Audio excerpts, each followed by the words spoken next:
Tá certo, pessoal. Boa tarde. Vamos dar sequência, então, continuar para a nossa terceira mesa. Eu preciso reiterar os avisos, né? Então, vamos continuar com as câmeras e os microfones desligados. As perguntas vão continuar sendo aqui pela plataforma do Google Meet, na aba de atividades. O tempo das falas continua sendo rigorosamente 15 minutos. E agradecemos, né, em nome da comissão organizadora, a presença de todos os participantes, ouvintes e também da nossa mediação, professor Henrique de Oliveira Lee, a qual eu começo uma brevíssima introdução aqui. Possui graduação em Psicologia pela Universidade Federal de Minas Gerais, onde também teve seu mestrado em Estudos Literários pela Universidade Federal de Minas Gerais. Doutorado em Literatura Comparada neste mesmo programa. Henrique Lee é professor associado do Departamento de Psicologia da Universidade Federal do Mato Grosso, professor efetivo e membro fundador do Programa de Pós-Graduação em Psicologia e do Programa de Pós-Graduação em Estudos de Linguagem, onde atua como orientador de mestrado e doutorado. Na área da teoria literária, pesquisa principalmente os seguintes temas: autobiografia, teoria da ficção e antropologia literária. Na área da psicologia institucional, pesquisa através da psicanálise as interfaces entre clínica e práticas institucionais. Localizamos a sua tese de doutorado sobre Yukio Mishima, que é o tema desta mesa, e em breve enviamos o link para o trabalho Imaginário e Drama da Individuação em Yukio Mishima, de Henrique Lee. Sem mais delongas, passo a palavra para o nosso mediador. Boa tarde, pessoal. Em primeiro lugar, agradeço esse convite incrível para poder estar aqui com vocês, aprendendo e escutando, né, esses trabalhos que, pelos resumos, já me encantaram muito. Então, antes da gente, eu vou, assim, sem muitas delongas, já iniciar o nosso trabalho, apresentando, então, brevemente aqui os títulos, né, dos trabalhos que a gente vai escutar aqui e conversar sobre eles na sequência, e apresentando também os autores, as autoras. Bom, a gente vai seguir a sequência que está sendo proposta pelo caderno de resumos, né? Então, o primeiro trabalho que vamos escutar é o Voo Tradutório da Fênix através dos Tempos, o Pavilhão Dourado de Mishima, Altaki e Campos, do Felipe Mendes Pinto, que é mestrando pelo Programa de Pós-Graduação em Língua, Literatura e Cultura Japonesa, e também é vinculado ao GEA, o Grupo de Estudos Arte Ásia, da Unifesp, e também ao Laboratório de Estudos em Estética e Imagem, da UFC. Na sequência, a gente vai, então, escutar o trabalho intitulado A Representação do Mar na obra de Yukio Mishima, um estudo comparativo entre marinheiro que perdeu as graças do mar e Mar Inquieto, de Tainá Bertrilli Garcia e Silva, que é também mestranda pelo Programa de Pós-Graduação em Língua, Literatura e Cultura Japonesa, na USP. E, finalmente, a gente vai escutar o trabalho A Identidade Japonesa no pós-Segunda Guerra, em Tempo do Pavilhão Dourado, de Mishima Yukio, e os Mil Tsurus, de Kawabata Yasunari, de Levi Iorias, que é também mestrando pelo Programa de Pós-Graduação em História Cultural do Instituto de Filosofia e Ciências Humanas da Unicamp. Bom, gente, é uma alegria estar com vocês, e sem mais delongas, então, passo a palavra ao Felipe, e então a gente vai, né, continuar seguindo a sequência de trabalho da mesa, com as perguntas, enfim, também tem as minhas, já estou preparando aqui, e é um prazer conhecer vocês. Felipe, a palavra é sua. Já começo com o microfone desligado. Muito obrigado, professor Lee. Queria desejar uma boa tarde a todos, né? A gente está muito feliz de estar realizando esse encontro hoje. Foi bem difícil prepará-lo ao longo de muitas semanas. Então, a gente espera que vocês gostem desses 3 dias, seja bem proveitoso. Então, já vou iniciar sem mais delongas. O professor já me apresentou, falou o nome do trabalho, mas eu queria falar um pouco sobre por que desse nome, né, que vai ser, eu imagino, elucidado ao longo da minha fala. Eu intitulei a pesquisa O Voo Tradutório da Fênix através dos Tempos do Pavilhão Dourado de Mishima Altaki Campos. E hoje eu queria falar sobre esses 3 artistas e sobre esse lugar, sobre 3 artistas, 2 obras e um lugar que existe no Japão, que é exatamente esse aqui, o Kinkakuji, que aqui no Brasil a gente chama de pavilhão dourado, né, na tradução para o português. Então, primeiro eu vou iniciar falando uma breve contextualização, né, sobre o Kinkakuji, para depois entrar nos artistas e nas obras. O nome, né, assim, oficial dele, que a gente tem é Erokwon-ji, na verdade, né, que pegando o significado de cada kanji seria o Templo do Parque dos Veados, né. Ele é localizado no norte de Kyoto, que, como a gente sabe, né, a antiga capital imperial do Japão, por mais de 1000 anos, né, esse longo tempo aí. Então a gente tem muitos lugares, assim, bem culturais, bem fortes, né, inclusive templos lá, né. Esse templo especificamente foi construído no período Muromachi, a mando do Shogun Ashikaga Yoshimitsu, que é um dos mais importantes do Shogunato Ashikaga, né? Esse Shogun Yoshimitsu, ele é responsável também por um grande incentivo no desenvolvimento do teatro Noh. Então a gente vê mais ou menos aí em que contexto surge, né, essa construção do templo. E ao longo desses muitos séculos que separam a gente da construção desse espaço, ele sofreu diversos incêndios, assim, pequenos incêndios ao longo dos séculos, mas nenhum tão significativo quanto o que aconteceu na noite do dia 2, né, na madrugada do dia 2 de julho de 1950, quando ele foi quase completamente reduzido a cinzas, depois que um acólito, né, aprendiz de monge, resolveu incendiar o pavilhão. Então, vou falar um pouco sobre essa história para entrar, então, nas questões das obras. Aqui a imagem, uma fotografia que eu encontrei do pavilhão antes do incêndio, né? E assim é como ele ficou. Aqui embaixo a gente tem, né, Showa, ano 25, 2 de julho. Ano 25 da era Showa é exatamente 1950, né? E aí eu queria ler algumas citações que eu não coloquei nos slides, porque eu prefiro trazer imagens, do historiador estadunidense especialista em criminologia chamado Albert Borowitz, que ele narra o acontecimento com detalhes no livro que ele tem chamado Terrorism for Self-Glorification, né? Então, terrorismo para uma glorificação própria, né, lançado em 2005, desculpa. E ele fala, né, no texto, por volta das 3h17 da manhã de 2 de julho de 1950, um incêndio no pavilhão dourado foi visto da torre de observação do posto de despacho regional do Corpo de Bombeiros. Quando 10 caminhões de bombeiros chegaram ao terreno do templo, o pavilhão dourado já estava envolto em chamas. E quando o fogo morreu, às 3h50 da manhã, todos os 3 andares tinham sido reduzidos a cinzas. Os bombeiros perguntaram se havia alguém dentro do templo e foram informados de que não havia ninguém, além de estátuas budistas de valor inestimável. Enfrentando as chamas, vários bombeiros retiraram um autorretrato esculpido em madeira pelo fundador do templo, Ashikaga Yoshimitsu, mas, a essa altura, a cabeça da estátua havia queimado e sua forma original estava irreconhecível. O monge, o acólito de monge que incendiou esse templo, se chamava Hayashi Yoken, e segundo...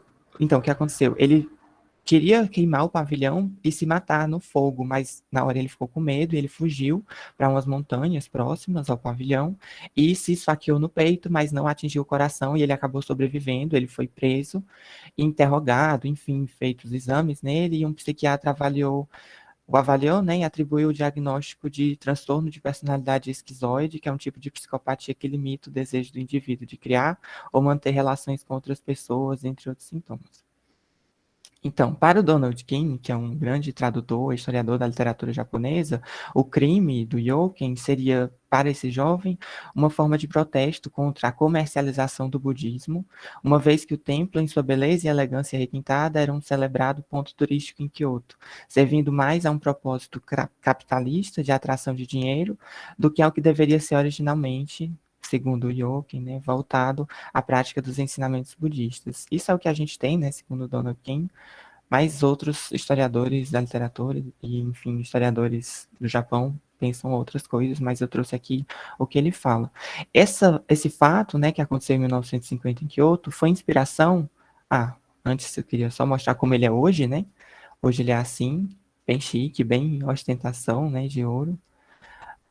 E, na verdade, esse fato foi uma grande inspiração para o Yukio Mishima, né, que é um dos maiores escritores japoneses no século XX, a escrever esse livro Kinkakuji, que foi publicado só 6 anos depois desse acontecimento, né, do templo, em 1956. A essa época, as pessoas tinham muita curiosidade ainda por essa história, e era um grande burburinho. Então, isso contribuiu ainda mais, né, para que o livro tenha sido um sucesso de vendas. Nessa época, o Mishima já tinha publicado Confissões de uma Máscara, né, que é hoje, aqui no Brasil, talvez um dos mais famosos dele, né. Então, a gente vê que ele já tinha lá seu nome construído, né. No Brasil, a gente tem uma tradução de 2010, publicada pela Companhia das Letras, feita pelo Shintaro Hayashi. E aí eu trouxe aqui essa capa da primeira edição, né, do Japão, para a gente ver.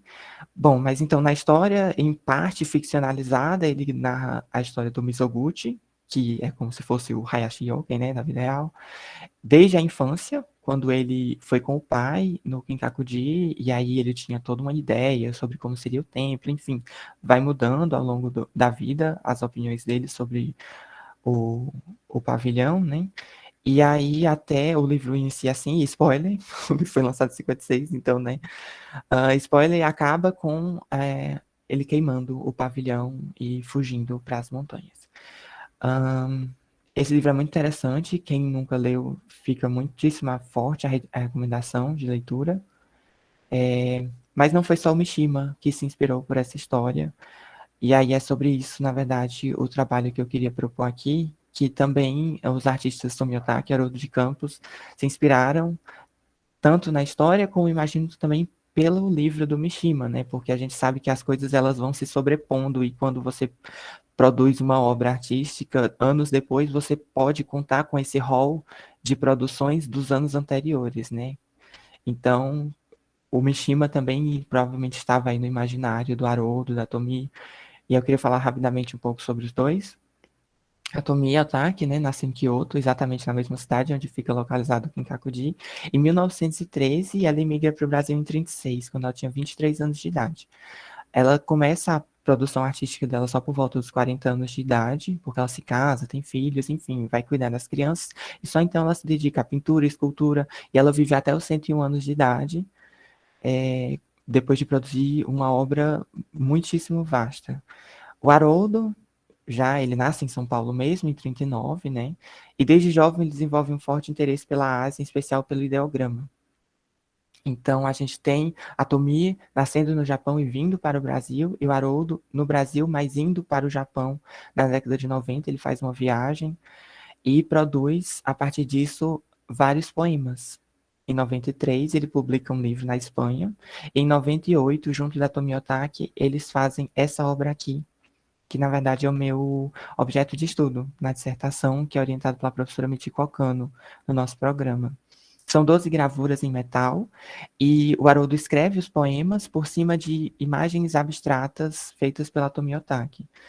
Então, esses poemas, eles tratam sobre diversos temas diferentes relacionados ao Japão, e eu queria aqui destacar um deles, que é esse aqui, que eu coloquei na parte inferior, que se chama exatamente Kinkakuji. E aí eu queria ler junto com vocês, para a gente ver o que ele escreve, né, o Haroldo, no poema. Templo de ouro, Kinkakuji. Folhas de ouro, todo ouro. Tanto ouro que os olhos se deixam afoguear numa labareda amarela. O monge que o incendiou teve ciúmes de sua intolerável beleza. Então ele fala sobre o acontecimento e ele também resgata no imaginário, é impossível não citar a obra do Mishima, né? O Haroldo também insere alguns kanji, né? Aqui uns ideogramas, aqui tem um kin de Kinkakuji, mas também de Kinyobi, de Kane, né? Tem essa ideia de metal, né? E aqui é o de amarelo e o de chama, né? Labareda, então uma labareda amarela. Então ele meio que faz um eco das palavras, né? Que estão aqui, o ouro, e aí a labareda amarela, e aí também. Aqui eu trouxe uns zoom, né, para destacar algumas coisas que eu falei agora há pouco. Bom, mas então entrando nessa parte mais teórica, já sei que faltam 5 minutos, né, Lucas? Não preciso nem avisar que eu já estou aqui no cronômetro, porque senão eu me perco. Na verdade, o trabalho é sobre traduções, sobreposições, intersecções. E essa tradução não no sentido que a gente viu há pouco na palestra do Tiago Nodiri, mas um outro tipo de tradução sobre o qual já vou comentar um pouco, Mas eu queria começar essa parte falando sobre essa fluidificação, né, de fronteiras entre universos. E a gente pode pensar universos de culturas distintas, mas também de linguagens da arte, como a literatura e as artes visuais, né? O Adorno já falava isso na década de 60. Eu pego isso a partir de um livrinho que tem dele, chama A Arte e as Artes. Na verdade, é feito a partir de uma palestra que ele ministrou na Academia Berlinense de Letras. E desde essa época já estava sendo discutida essas questões, né? De quando você pega uma coisa e você borra a fronteira dela. Então, não se sabe mais exatamente onde termina e inicia uma inspiração para uma obra artística, né? E elas também vão se mesclando. A proposta que eu tenho sempre é a partir da semiótica, porque é uma peça bem fundamental na minha formação, uma semiótica de linha persiana, né, do Charles Sanders Peirce, que tem origem nos Estados Unidos, entre o século XIX e XX, de pensar essa viagem dos signos e como os signos, que são essas unidades, né, tudo que pode ser comunicado, como isso pode se deslocar de um lugar a outro. E aí, pensando nisso, eu recorro a esses teóricos, né, como Julio Plaza e Roman Jakobson, que bebem um pouco dessa, o Plaza principalmente, dessa tradição do Peirce, de semiótica, e o Jakobson, que tem uma perspectiva linguística disso, né? O Jakobson é o primeiro, em 1959, que ele fala sobre tradução intersemiótica num tipo distinto da tradução linguística. Essa última seria, por exemplo, o que a gente sabe, né, de pegar uma língua e traduzir aquela palavra para uma outra língua e tornar compreensível para um outro povo. Já a tradução intersemiótica seria você pegar uma informação, seja ela de qual tipo for, e levar ela para uma outra mídia, ou um outro suporte, ou um outro universo sígnico. Então, você pega o Kinkakuji e você desloca ele para a literatura, e você escreve uma obra baseada em fatos que ocorreram. A partir disso vem um outro artista e planeja, pensa, faz sua obra a partir disso também. E aí como esses signos vão tendo essa transmutação, né, uma transposição, como eles vão se metamorfoseando ao longo do tempo e dando origem a novas coisas, né, e como é rica essa arte que é feita a partir do diálogo, nessas relações dialógicas com outro tipo de fazer arte, literatura, em um outro tempo, em um outro país, né? E aí, já para finalizar, acho que faltam 2 minutinhos só, eu queria terminar com por que eu intitulei o trabalho Voo Tradutório da Fênix através dos tempos, né? Que foi quando eu li essa passagem e eu pensei, é exatamente isso, e dialoga bem, eu acho, com a ideia da obra da Tomei e do Haroldo. O Mizoguchi, que é o protagonista da obra do Mishima, ele fala sobre o pavilhão em vários momentos. E muitas vezes vem com essa pulsão de destruição, né? Então é sempre... O Mishima, eu acho que de forma geral, talvez o professor Lee possa falar para a gente depois um pouco melhor, eu sinto que tem essa coisa da beleza, mas sempre vem com uma coisa da destruição mesmo, que você pega e...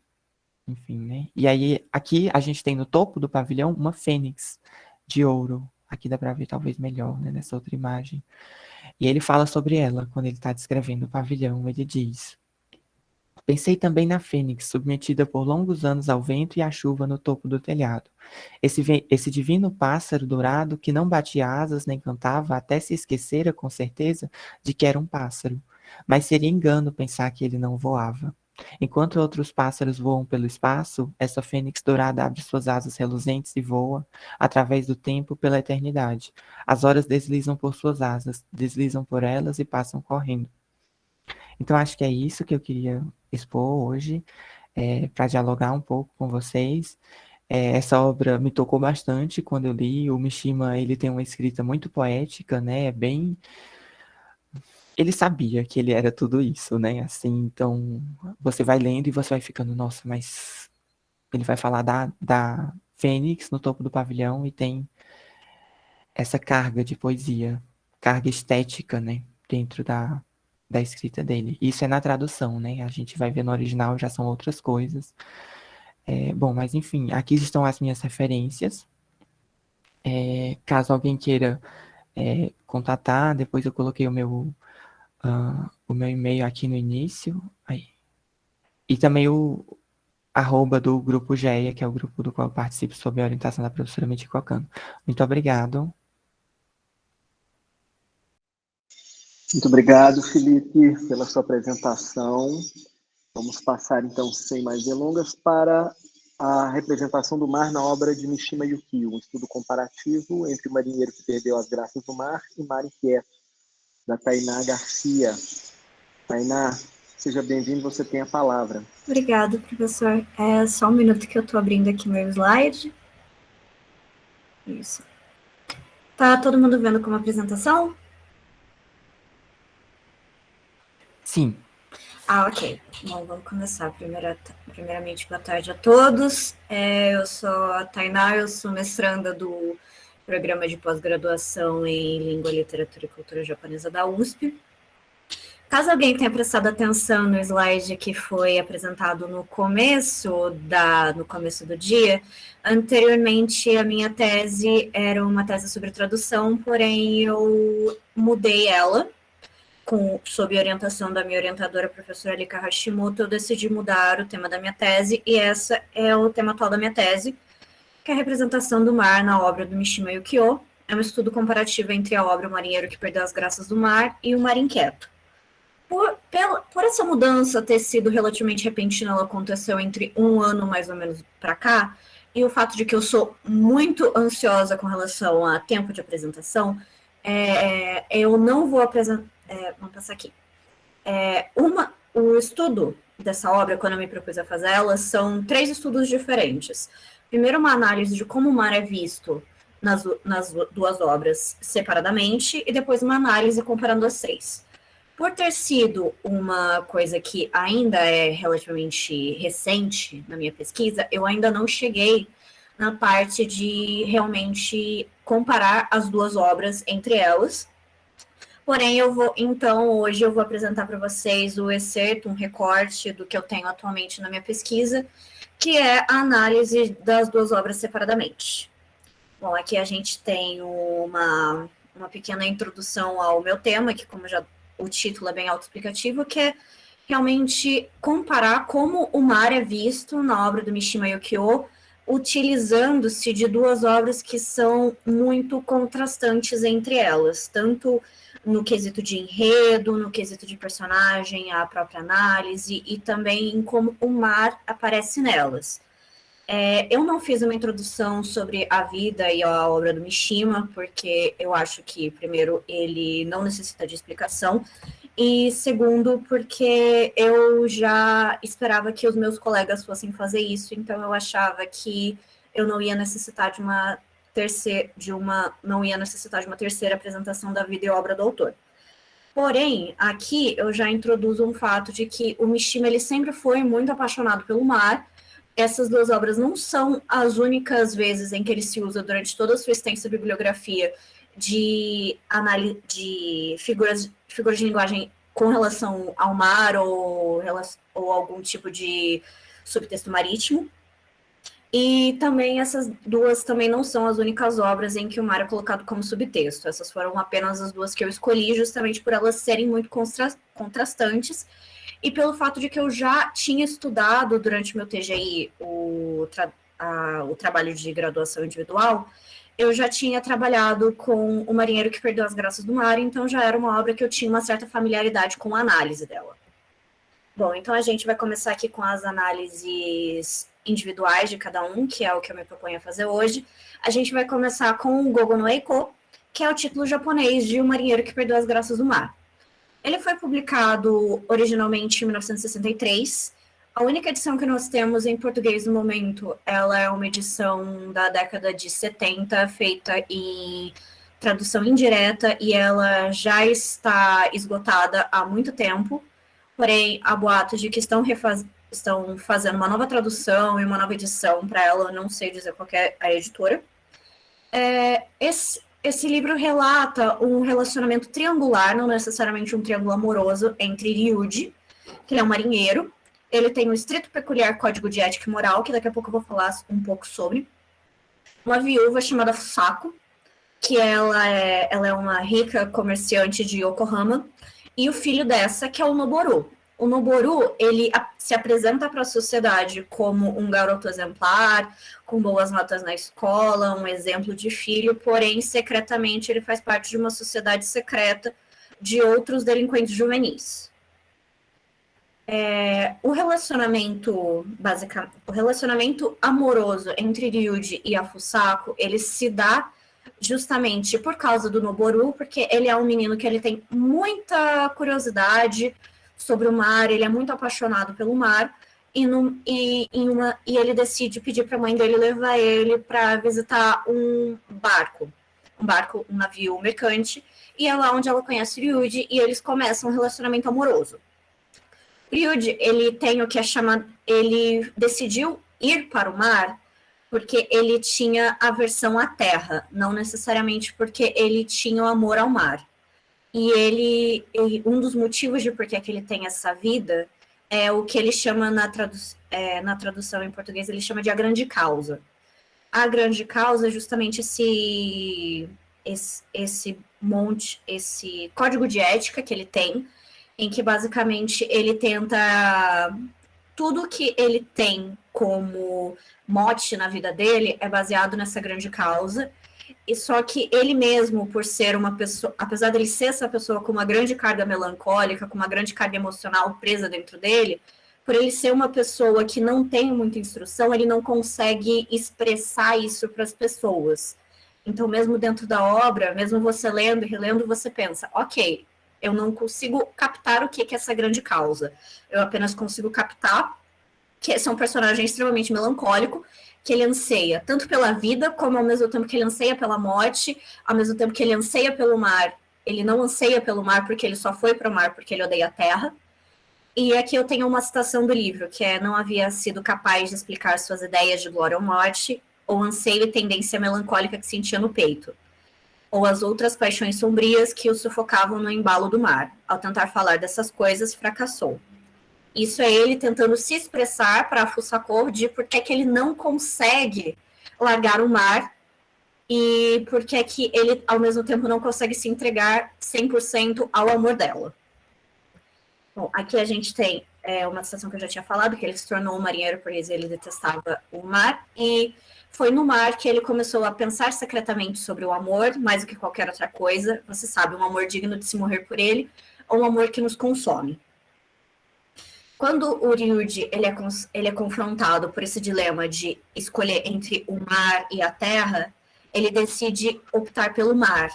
Porém, quando ele decide optar pelo mar, toda a admiração que o Noboru, que é um garoto que por causa dessas ideias que ele cultiva nessa sociedade secreta que ele faz parte, esses garotos, eles têm um certo ódio aos adultos. E é por causa desse ódio aos adultos que ele vê o Ryuji, que é uma pessoa extremamente forte fisicamente e também que tem um certo aversão ao que um adulto convencional faz e age. É por isso que ele admira esse homem. Porém, a partir do momento em que ele decide largar a vida de marinheiro para viver junto para se casar com a mãe dele e ter uma vida convencional, a partir desse momento ele se torna não só fraco emocionalmente, como ele também torna-se descartável. Aqui eu tenho uma outra citação, que é um livro de 1963, então eu posso dar um spoiler. Os garotos da Sociedade Secreta do Noboru, eles decidem que Ryuji não merece mais viver, justamente porque ele renegou tudo aquele que fazia dele uma pessoa que merecia viver. Ou seja, ele abandonou o mar, logo ele não merecia mais viver. Aqui a gente tem uma outra citação, ela não tem o número da página, porque essa é uma tradução minha. Então eu vou ler aqui rapidinho, apesar dela ser meio longa. Como aglomerados de nuvens avançando, a morte vinha do meio do brilho do mar. Nesse momento, Ryuji tinha consciência de que não teria mais oportunidade de concretizar seu glorioso sonho de morrer heroicamente em frente aos olhos de milhares de pessoas. Por essa razão, caso o mundo não fosse preparado para ser irradiado pelo esplendor de tal morte, este sucumbiria no mesmo instante. O sangue fresco e quente como um recife de corais em meio à maré, o calor do sol, como o som cortante de uma trombeta de latão ressoar, o mar multicolorido em 5 tons, tubarões. Faltou muito para que Ryuji se arrependesse de ter abandonado a vida no mar. Esse aqui é a última citação em que a gente tem dos pensamentos do Ryuji antes dele ser na verdade, o livro não deixa claro, ele corta a cena e acaba antes da gente saber se ele realmente morre ou não morre envenenado pelos garotos. Então, esse aqui é o último pensamento de que a gente tem dele, que a gente pensa, ele se arrependeu ou não se arrependeu de ter abdicado na vida do mar. Então, aqui a gente tem... Deixa eu dar uma voltada aqui. Eu deixei mais para o final. Então, aqui a gente vai introduzir um pouquinho ao Chiosai. Chiosai é o nome em português do Mar Inquieto, que foi publicado em 1954, e ele conta a história de amor proibido entre o Shinji, que é um jovem marinheiro pobre, e a Hatsue, que ela é uma mergulhadora de pérolas. Ela, basicamente, o trabalho dela é mergulhar para catar pérolas dentro das conchas que produzem pérolas, e ela é filha do cara mais rico da ilha de Utajima, que é onde os dois moram, que é uma visão extremamente bucólica e muito particular de uma natureza que, mesmo em 1954, já era rara de se encontrar e atualmente é mais rara ainda. Assim como no marinheiro... Oi. 5 minutos, certo? Ok. Assim como no Marinheiro que Perdeu as Graças do Mar, o casal de protagonistas ele também vem no mar o sustento deles. O Shinji é um pescador, a Hatsue é mergulhadora de pérolas, enquanto que no Marinheiro que Perdeu as Graças do Mar, o Ryuji, ele era um marinheiro, e a Fusako, eu acho que eu cortei da minha apresentação, mas o marinheiro, ele se passa em Yokohama. Yokohama é um dos maiores portos do Japão, e logo, por causa disso, a Fusako, a loja de importações dela, era basicamente movida pelo mar. Só que, no Marinheiro que Perdeu as Graças do Mar, esse sustento que vem do mar, ele é um pouco mais... ele não é tão aparente enquanto ele é no Mar Inquieto, já que no Mar Inquieto, por se passar numa ilha, todos os moradores da ilha, não só aqueles que não estão aparecendo como personagens, eles dependem do mar para viver de uma maneira ou outra. Então, basicamente, esse negócio de que o mar é o sustento do casal de protagonistas, ele é muito mais forte no Mar Inquieto. Existem muitas referências de onde que o Mishima tirou a experiência para fazer o Mar Inquieto. Tanto que na edição brasileira dele, que é pela Companhia das Letras, traduzida pela Leiko Botoda, eles colocam ele como uma referência shakespeariana, por ser uma história de amor proibido, e aqui no Ocidente, vocês sabem, amor proibido igual a Romeu e Julieta, ponto, acabou. Porém, ele é colocado, tanto por muitos historiadores quanto pelo próprio Mishima, como uma referência a Daphnis e Chloé. Daphnis e Chloé é um clássico do estilo bucólico da Grécia Clássica, produzido entre os séculos 2 e 3 da Era Moderna, da Era Moderna da Era depois de Cristo, que é basicamente um outro conto onde dois jovens se apaixonam não apenas por si mesmos, entre eles, mas também pela natureza que os cerca. E eu dou esse título de romance insular, porque é um título que eu estou a pesquisar muito, porém a maioria das bibliografias sobre isso está em francês, que é um título dado para romances na teoria literária, em que basicamente eles contam sobre a vida e a mentalidade de povos que vivem em lugares insulares, ou seja, ilhas, ou seja, eles são uma sociedade isolada por 4 cantos pelo mar. Então, eles têm a própria sociedade, as próprias crenças, assim por diante. Assim como em Daphnis e Chloé, a Chloé e Hatsue, elas são, durante toda a obra, vistas, desejadas, e durante alguns momentos isso acaba se tornando como um empecilho para o casal, a visita de outros pretendentes. Porém, no final, as duas obras elas acabam com um final feliz, em que o casal termina junto, e eles, na última cena de O Mar Inquieto, eles vão até um templo, o grande templo da cidade, para pedir bênção para o casamento que eles vão ter. E aqui eles terminam exatamente igual Daphnis e Chloé, que em Daphnis e Chloé eles terminam em um momento extremamente bucólico,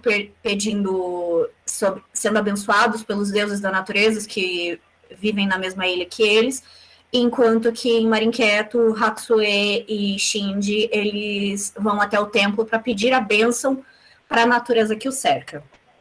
Aqui eu tenho uma outra citação Deus meu, permita que o mar me seja sempre sereno, que a pesca se prove abundante e que a vila prospere cada vez mais.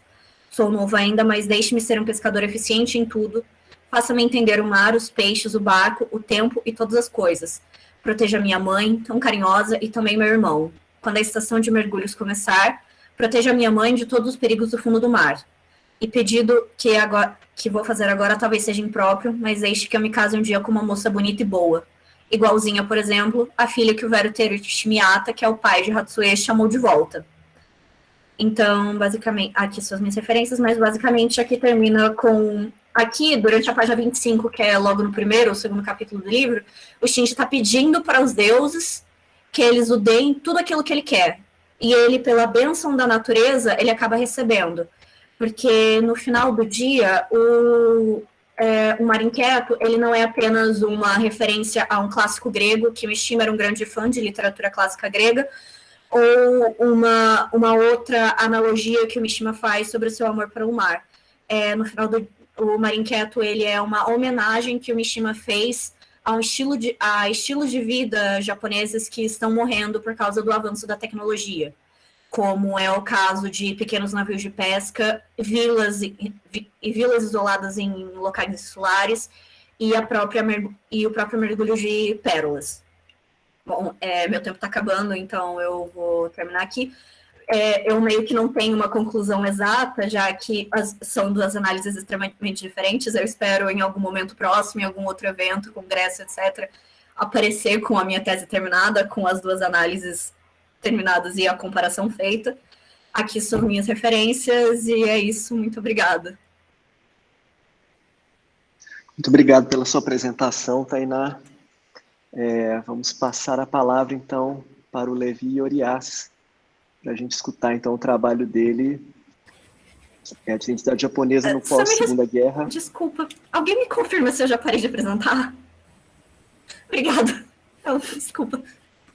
Tranquilo. A identidade japonesa no pós-Segunda Guerra em Templo do Pavilhão Dourado de Mishima Yukio e o Mil Tsurus de Kawabata Yusunari. A palavra é sua, Levi. Obrigado pelo evento, pela oportunidade. Vocês conseguem ver a imagem, né? Sim. Obrigado. Então, o que eu gostaria de compartilhar é uma perspectiva, uma leitura, né, sobre a identidade japonesa como um problema, né, na leitura da obra de Mishima Yukio e Kawabata Yasunari, que é em Pavilhão Dourado e Mil Tsurus, né? Mas a ambiência histórica que eu queria colocar para ter esses dois documentos como forma de análise, dialogar com o período, né, do Japão, que era meio conturbado, principalmente do período pós-Segunda Guerra, o início da década de 50 e pegando um pouquinho as décadas de 60, o choque de como é que era concentrado a imagem de nação, que era a questão da exposição do imperador, a imagem do imperador como a centralidade da nação, né? Esse tipo de movimento, esse fenômeno não é uma coisa que ocorreu apenas no século XX, né? Ele foi um processo para desenvolver um discurso nacional em que o imperador se torna a manifestação da nação japonesa, e também discursos que envolvem filosofias e a religião que vai focar a divindade do imperador para enfatizar o nacionalismo japonês no período da Segunda Guerra.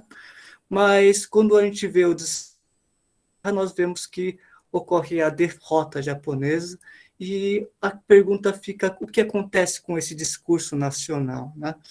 E a referência a Sakurai, ela é bem branda, né? Ela não é apenas, ela é uma referência que foca também para pessoas que não são necessariamente historiadores, são todos para que estão interessados. Ela faz um arranjo interessante sobre uma descrição, uma narrativa de como é que nesse recorte temporal essa ideia de nação, esse discurso acabou sendo desconstruído ou, no máximo, problematizado, né?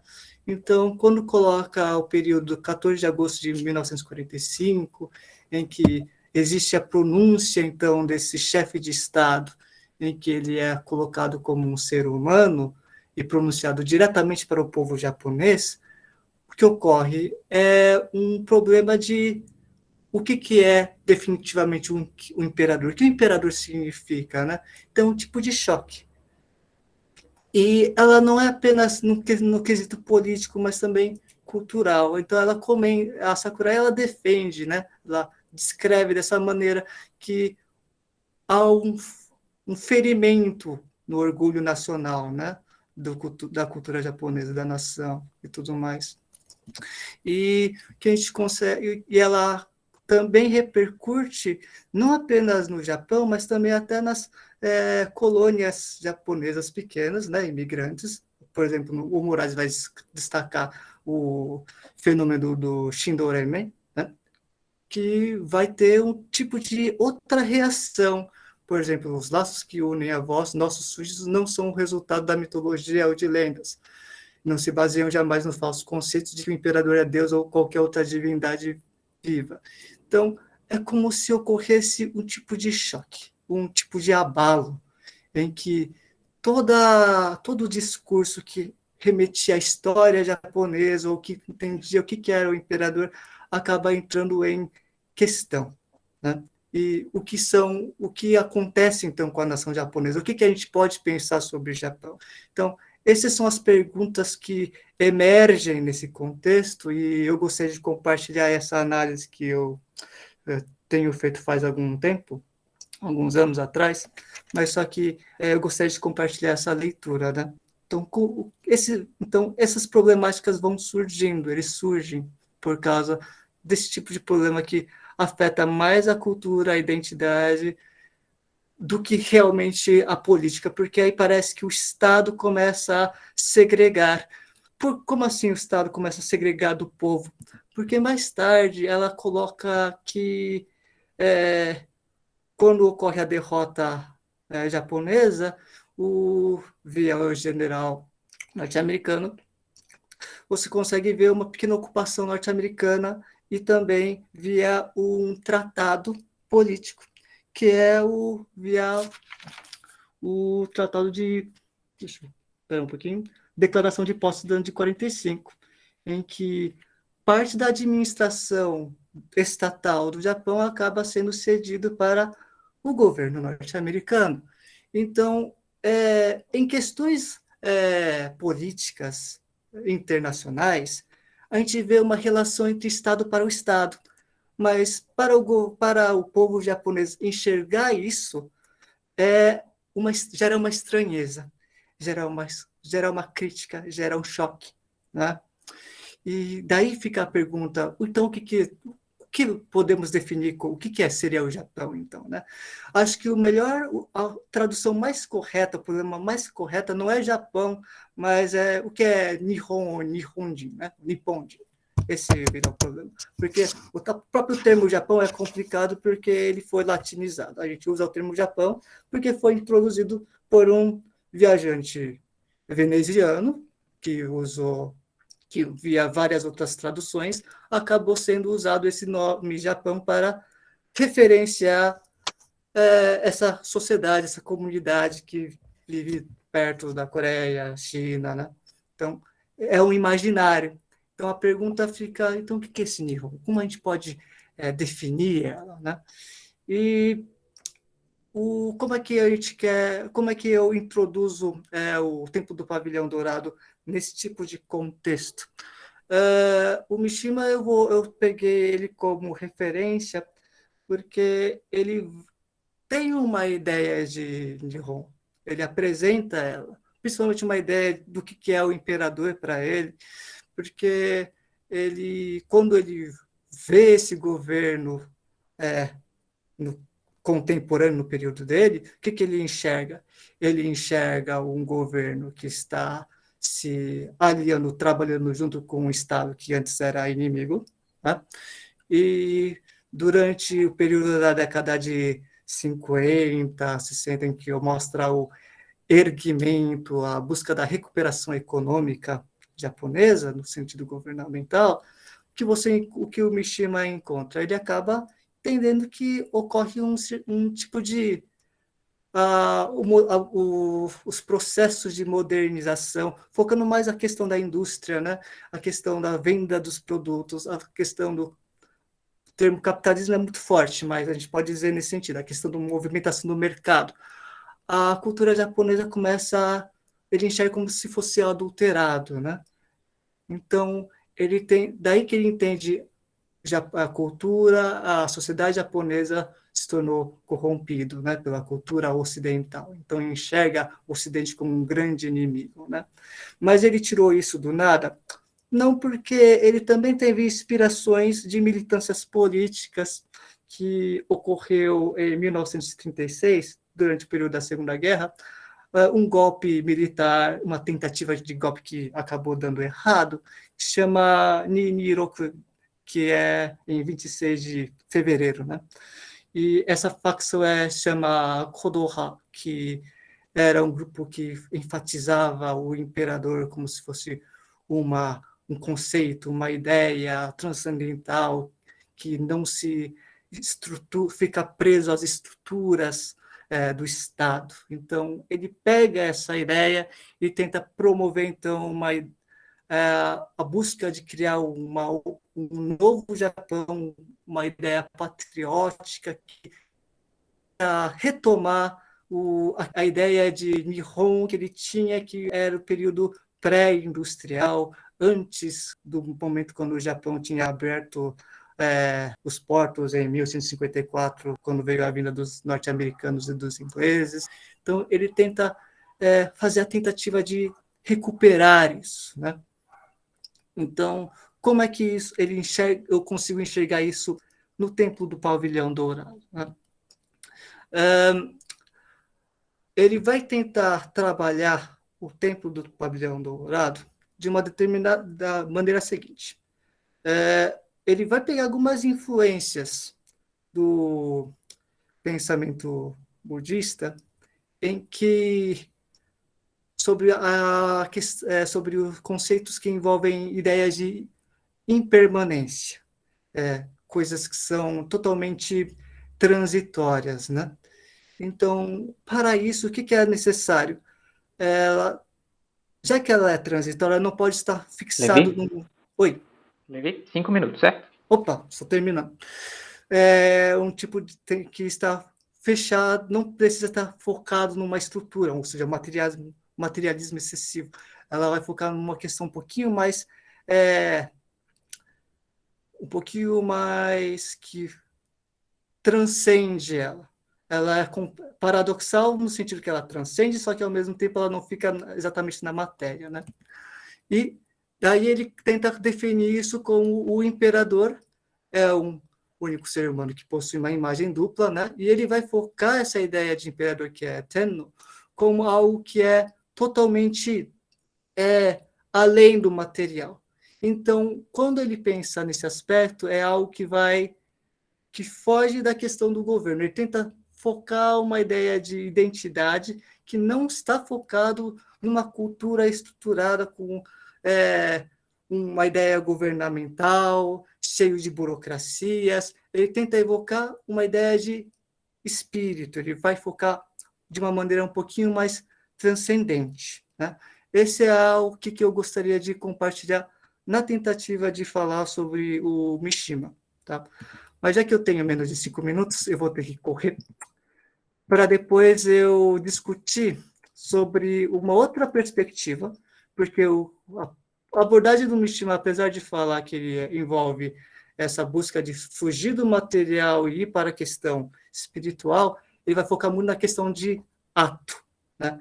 E do ato, ele vai falar da questão do incêndio do Templo do Pavilhão Dourado, porque ele vai comentar que para que ocorra a nova identidade, você tem que destruir o que está corrompido, né? Então, ele vai usar referências como budistas, uma vez, né? de um livro chamado Rinzai-roku, que é de um monge budista chinês, que vai comentar que é necessário destruir o que é o seu passado para uma renovação, para a construção de um novo, né? E, por fim, o do Kawabata e Mitsuru, como é que eu interpreto ele? Ele faz uma análise diferente, porque ele faz um trabalho em relação a o que é a identidade japonesa. Ele não vai tentar propor um novo.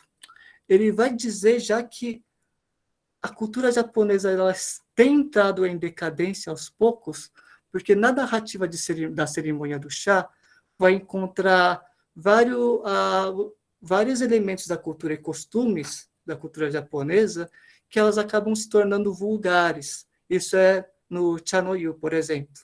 E o único momento em que ele consegue definir a identidade japonesa é via a captação de um momento. Aí ele vai usar o conceito de mono no awari, que é via as intempéries. E é nessas intempéries que você encontra num instante em que existe esse Japão, existe esse Nihon, né? Mas é isso que eu queria compartilhar para você. É realmente muita coisa, e a tentativa de discutir sobre dois autores, duas obras complexas é pouco ousado, né? Mas essas são essas duas ideias que eu gostaria de propor. E se vocês tiverem dúvidas e tudo mais, tem mais tempo aí, eu consigo falar de maneira mais tranquila, menos corrida.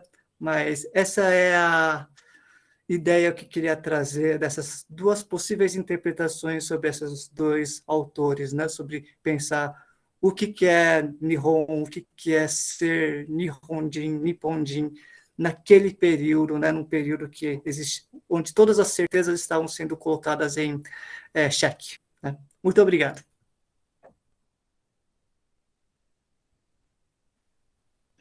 Muito obrigado, Levi, pela sua apresentação.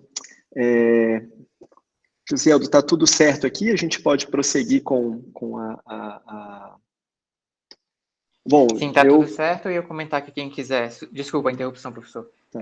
Fazer perguntas ainda pode usar o nosso ícone de atividades, perguntas e respostas, né? O professor vai ler as perguntas dependendo da nossa demanda. O professor já pode fazer seus comentários, se quiser, sobre as apresentações. Queria agradecer, Felipe, Levi e Tainá, pelas falas. Eu vou compartilhar agora o link de presença. Se houver algum problema, vocês podem sinalizar a gente pelo chat. Obrigado. Pessoal, primeiro eu gostaria assim, de parabenizar vocês pelos trabalhos, né? Agradecer a oportunidade de estar aqui. Acho que não é para qualquer um segurar essa pós-graduação no braço, né? Diante de tanto desmonte que a gente está vivendo e fazendo trabalhos assim, tão rigorosos, tão instigantes, né? Eu quero também notar aqui, porque tem a presença da professora Neide aqui, e a professora Neide, eu sou um leitor do trabalho dela, sou fã do trabalho dela. Queria estar, então, deixando registrado aqui essa declaração. Eu tenho algumas, assim, foram surgindo várias questões durante as falas de vocês, pelos resumos também. Então, assim, eu acho que os trabalhos de vocês conversam, né, em diversos aspectos, né. Eu tenho, acho que, pontos de contato, por exemplo, do trabalho do Felipe e do Levi, né, também. Então, assim, que a gente vai poder, talvez, explorar um pouco aqui, né, que eu vou começar pelo final e a gente vai avançando para o início. Deixa eu só retomar aqui uma anotação, que é o seguinte.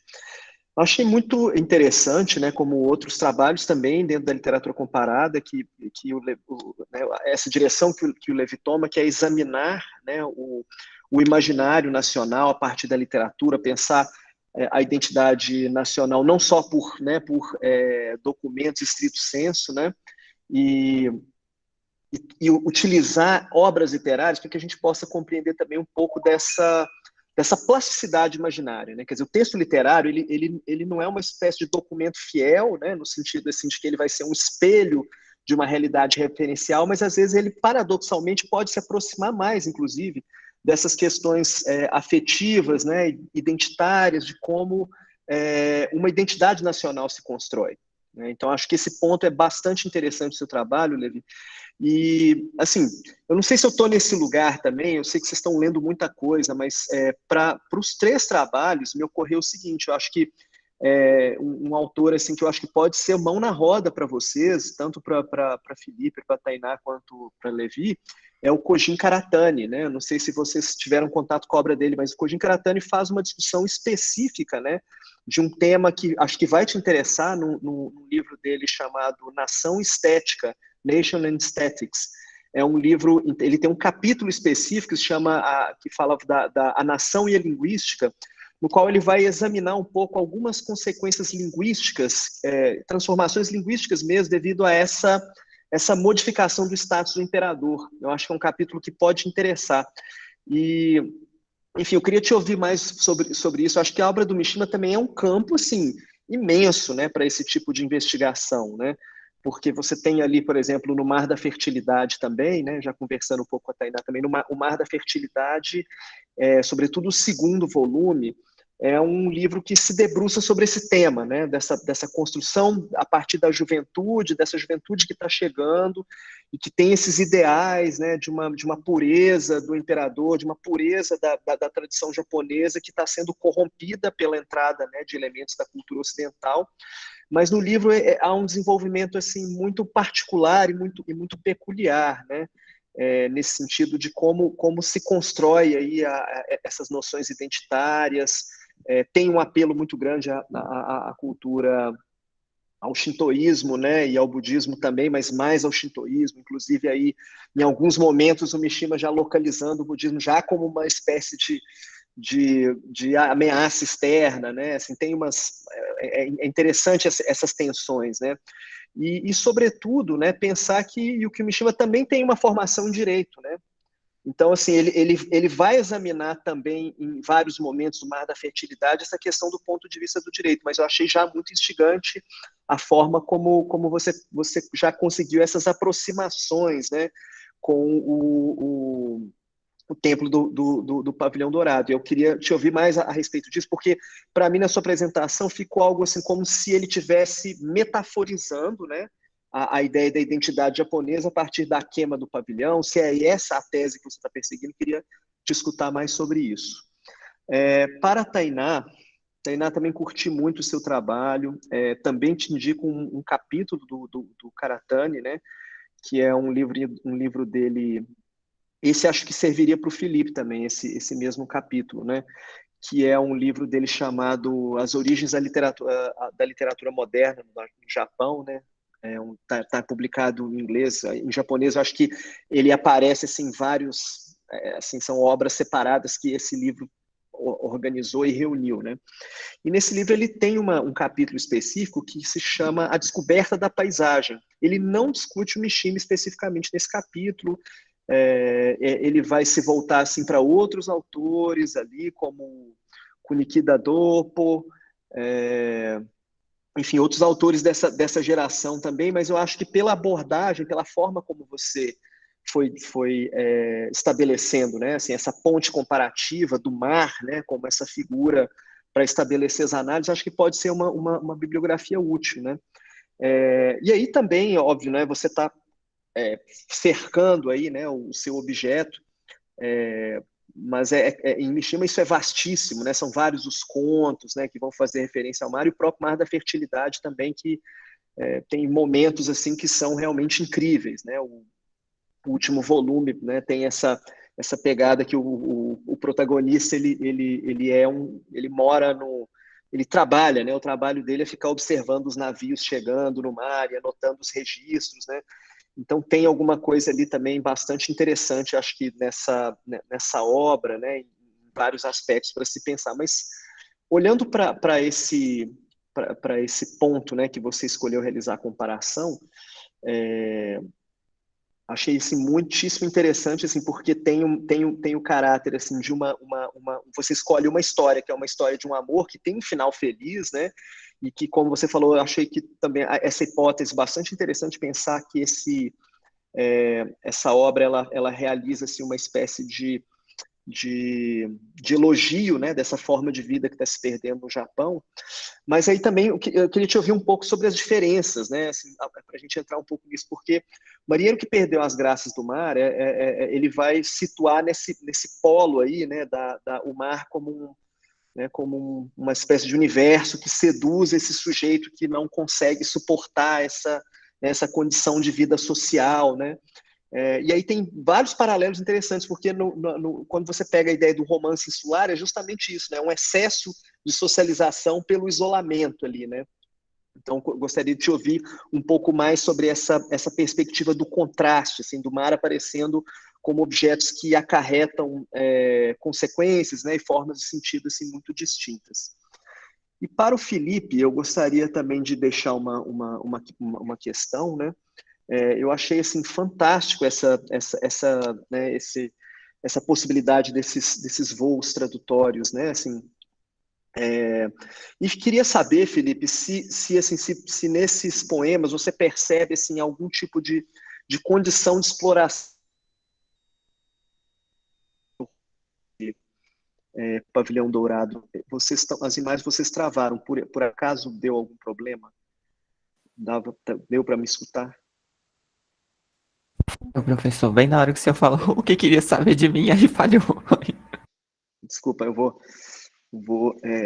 repetir breve aqui para não tomar muito tempo, mas que a ideia, né, queria saber se nesse trabalho você percebe assim, nos poemas, né, do Campos, esse elemento de uma reverberação mais psicológica e mais identitária, talvez, conversando aí com o trabalho do livro. Por que estou te perguntando isso? Porque assim, você apresentou para a gente uma lâmina, né, que ele fala, o poema fala desse ciúme, né, e você utiliza uma citação também desse livro, né, e com um título curioso, né, Terrorism for Self-Glorification. E assim, a partir dessa perspectiva, né, pelo menos a perspectiva que é construída ficcionalmente pelo Mishima, tem algo assim que, sabe, assim, não sei se pega tanto num elemento de uma autoglorificação, né? Me parece mais assim uma tentativa do paradoxal. É isso, e por isso que eu acho que o trabalho de vocês conversa, porque no livro do Mishima, ele vai construindo a ficção de tal modo que é como se, através da destruição, o acólito, na verdade, ele tenta salvar. É paradoxal, sabe? Ele tenta salvar o templo pela destruição, porque ele vai destruir o templo para ele poder permanecer vivo nesse elemento ideal, sabe? Nesse elemento ideal, assim como o Levi está falando dessa transformação do Teno, que deixa de ser essa figura de carne e osso para se transformar para que seja enfatizado esse elemento ideal. Então, queria te ouvir se tem alguma lâmina, algum poema do Campos que vai mais nessa direção, assim, de um elemento mais psicológico, identitário. E, bom, acho que essas são as minhas questões. Deixa eu ver aqui se a gente já... Temos duas aqui também, acho que eu vou aproveitar. José, o que você acha? A gente já lê as questões que estão aqui, deixa eles responderem essas primeiro.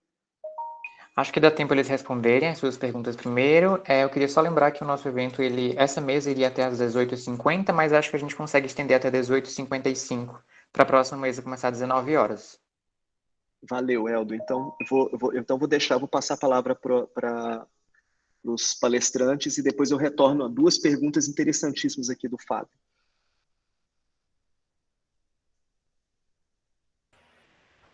Primeiramente, eu queria fazer o pedido, o apelo. Rodrigo, pelo amor de Deus, devolve o livro do Sejap. Eu tô querendo pegar ele emprestado não sei faz quanto tempo.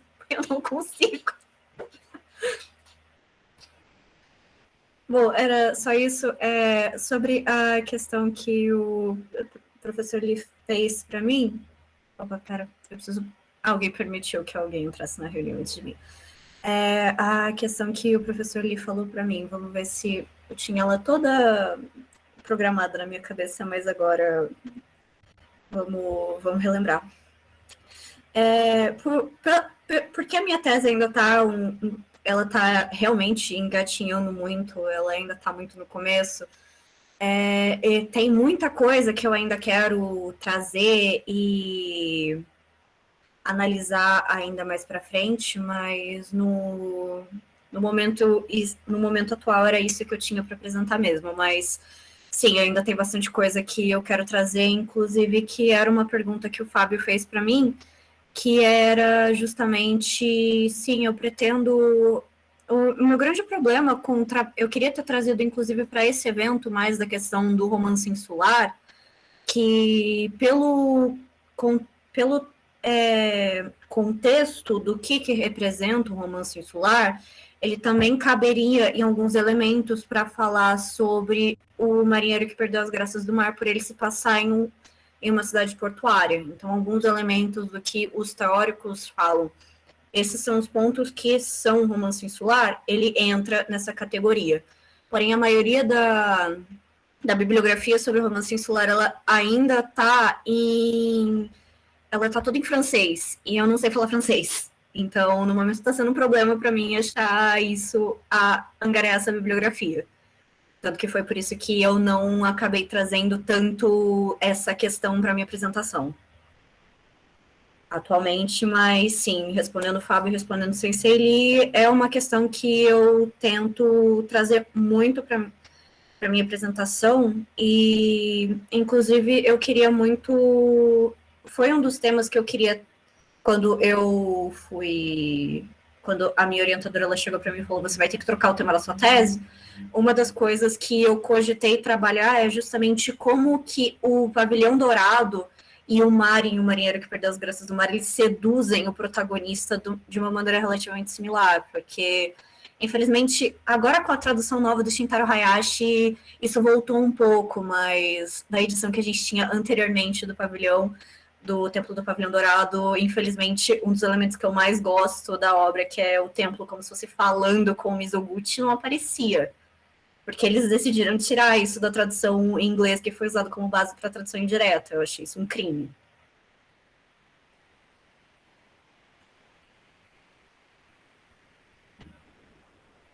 Obrigado, Tainá. Que agradeço. Vou deixar... quem de vocês dois, Felipe ou Levi, gostaria de... Levi, se quiser, pode. Bom, obrigado pela questão. Então, realmente, quando eu estava estudando, lendo, analisando o Templo do Pavilhão Dourado, meu foco era pensar como é que o Mishima ele interpreta o Japão, como eu consigo enxergar isso, né? E a relação que eu consigo encontrar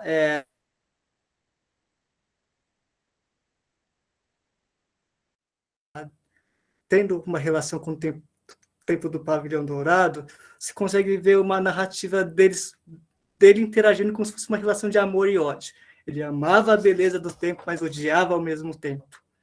E isso fez com que trazia a ideia de eu pensar, eu acho que isso essa descrição é um bom exemplo para pensar como um indivíduo enxerga a nação.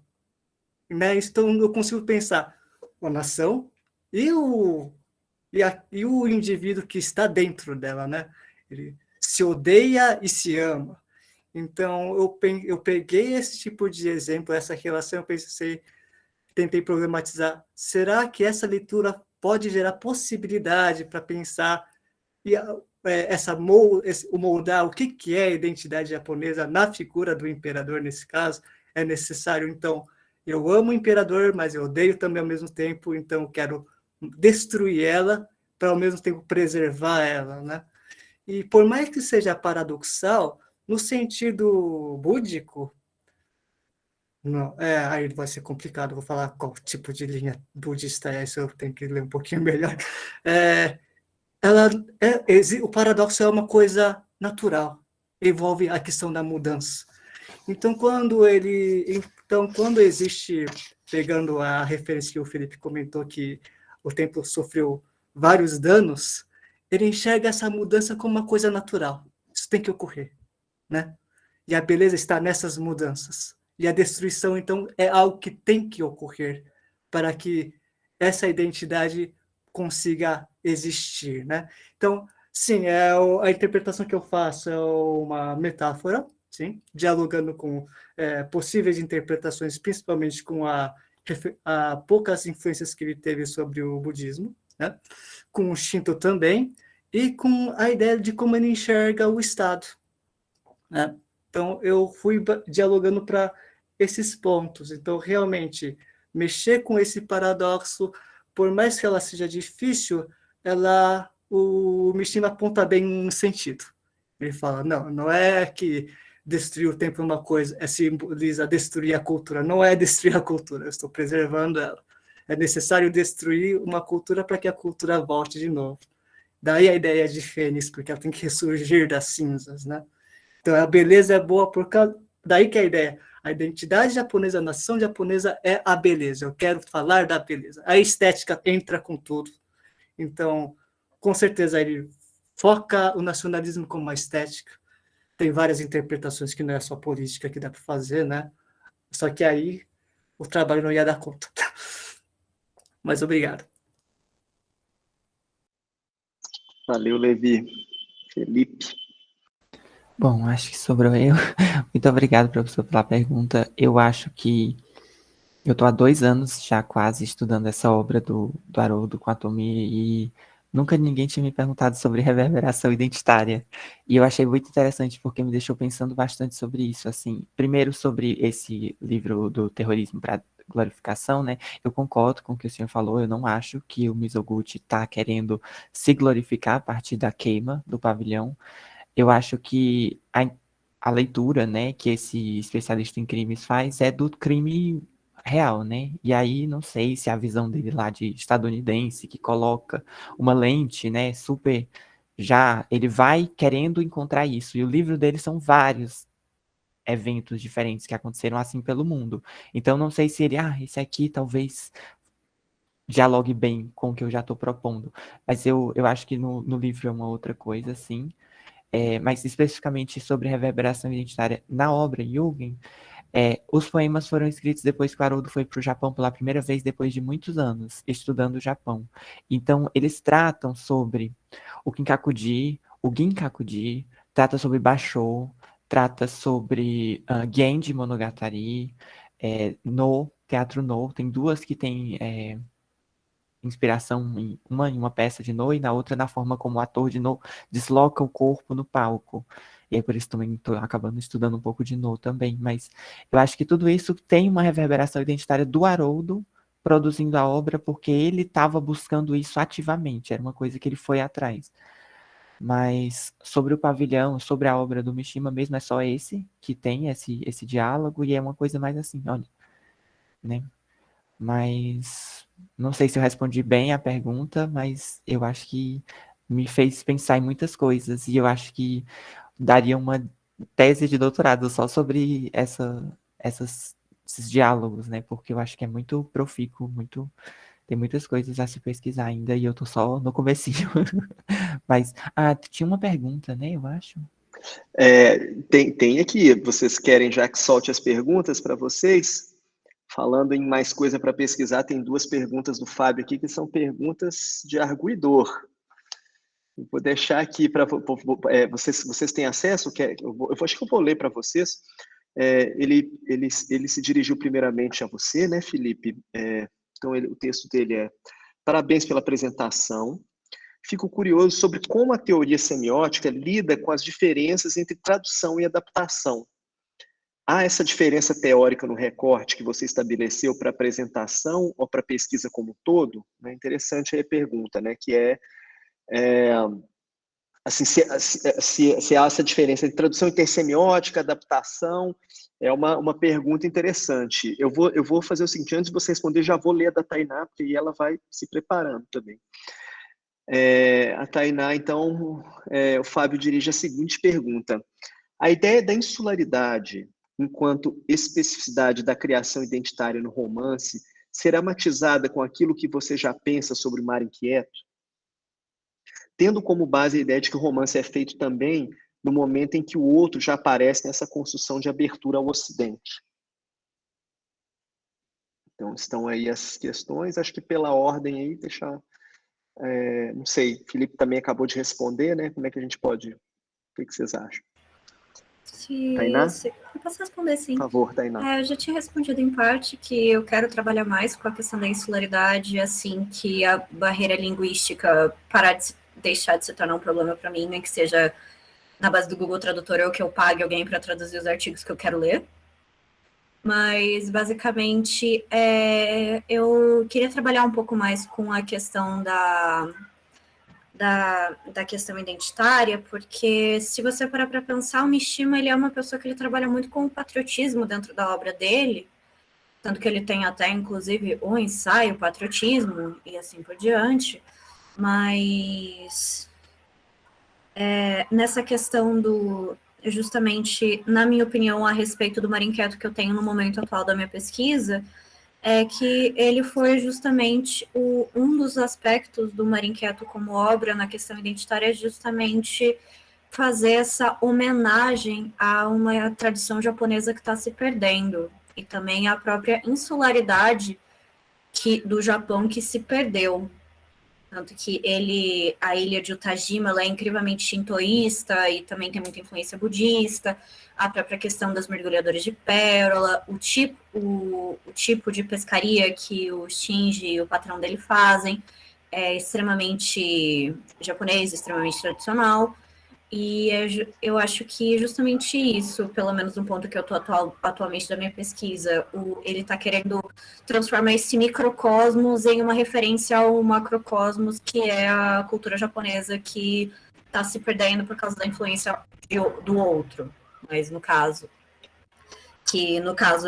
do Mar Inquieto, especificamente da ilha de Utajima, representado por essa tecnologia que está vindo e está transformando o mergulho de pérolas e os pequenos barcos pesqueiros em meio que obsoletos, e enquanto que no macrocosmos da cultura japonesa, a presença do outro está fazendo com que cada vez a cultura japonesa seja diluída, que é uma coisa que o Mishima traz muito nas obras dele, que é uma coisa que, inclusive, ele fala no discurso que ele fez antes de se matar, que ele fala justamente sobre o quanto que ele desaprova de certas mudanças políticas que ele não aprova, que ele pessoalmente não aprova, porque isso faria com que o Japão perdesse a própria identidade. Josieldo, será que a gente ainda tem um tempinho para escutar o Felipe? Nós vamos... A nossa mesa inicia às 19 horas, eu acho que fica um pouco corrido. Felipe, dá para concluir brevemente? Se sim.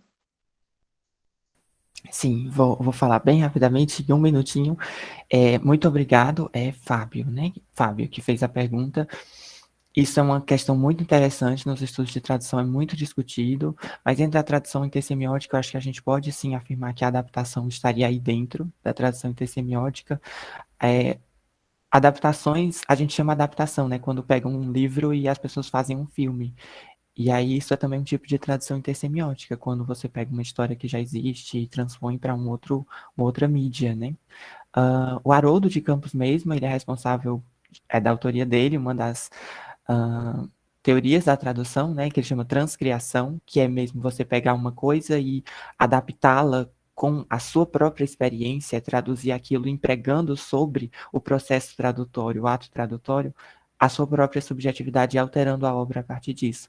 Alguns gostam, outros não, mas independente disso, existe e está aí, e é isso que eu estou usando como base na minha pesquisa, que inclusive é orientada aqui pela professora Mitico, que acabou de entrar, porque ela já é a mediadora agora da mesa, que começa às 19. Eu acho que é isso. Muito obrigado, professor Lee, pela mediação e pelas perguntas. Agradeço rapidamente, parabenizo vocês, já parabenizo a professora Michiko, que está aqui também, pelos excelentes trabalhos que ela está orientando, e muito obrigado, gente, até a próxima. A gente que agradece, Felipe, Tainá Levi, obrigado pela apresentação, obrigado mais uma vez, professor, por ter aceitado o convite do evento. Pedimos que vocês aguardem só mais alguns minutinhos enquanto a gente inicia a próxima mesa, que é a mesa 4, mas ainda vamos ter mais uma mesa, né? Depois da mesa 4, a última mesa do dia, que é a mesa 5. Ainda tem muita coisa para apresentar, muita coisa para a gente falar. Em 2 minutinhos a gente vai iniciando, e obrigado pela presença mais uma vez.